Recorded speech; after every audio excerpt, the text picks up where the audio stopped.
ದಲಿತ ಕವಿ ಸಿದ್ದಲಿಂಗಯ್ಯನವರ ಸಾಹಿತ್ಯವೂ ಸೇರಿದಂತೆ 50 ವರ್ಷಗಳಲ್ಲಿ ರಚನೆಯಾದ ದಲಿತ ಸಾಹಿತ್ಯವನ್ನು ಸಂಪಾದಿಸಿ ಅರ್ಧ ಶತಮಾನವಾದ ದಲಿತ ಸಾಹಿತ್ಯ ಎಂಬ ಹೆಸರಿನಲ್ಲಿ ಪುಸ್ತಕವನ್ನು ಪ್ರಕಟಿಸಲಾಗುವುದು. ಇದಕ್ಕಾಗಿ 1 ಕೋಟಿ ರು ಒದಗಿಸಲಾಗುವುದು.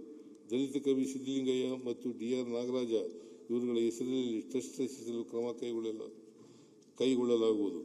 ಕಾಗೋಡು ಸತ್ಯಾಗ್ರಹಕ್ಕೆ ಸಂಬಂಧಿಸಿದ ಕಥಾವಸ್ತುವನ್ನು ಒಳಗೊಂಡ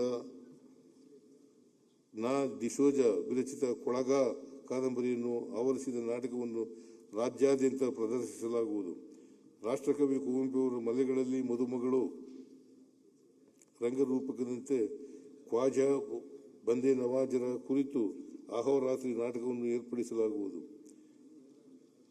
ಚಾಮರಾಜೇಂದ್ರ ದೃಶ್ಯಕಲಾ ಕಾಲೇಜಿನ ಸಂಸ್ಥೆಯ ಆವರಣದಲ್ಲಿ ಸುಸಜ್ಜಿತ ಕಲಾ ಗ್ಯಾಲರಿ, ಸಭಾ ನಿರ್ಮಾಣ, ಲ್ಯಾಂಡ್ಸ್ಕೇಪಿಂಗ್, ಶಿಲ್ಪಕಲಾ ಕೃತಿಗಳ ಪೆಡೆಸ್ಟಲ್ ನಿರ್ಮಾಣ ಇತ್ಯಾದಿ ಮೂಲಸೌಕರ್ಯಗಳನ್ನು ಕಲ್ಪಿಸಲು 2 ಕೋಟಿ ರೂಪಾಯಿಗಳು